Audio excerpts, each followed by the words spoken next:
আসসালামু আলাইকুম। আজকে দেখাবো যে পাগলা ফ্যান অর্থাৎ জালি, কেউ জালু বলে কেউ খাঁচা বলে, সেই ফ্যান কীভাবে সেটিং করে সেটা আজকে আপনাদেরকে দেখাবো। প্রথম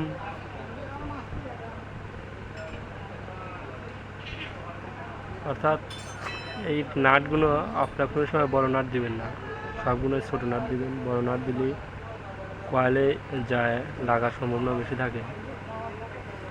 দেখেন কীভাবে সেট করতেছে সেটা আপনাদেরকে আজ দেখাবো।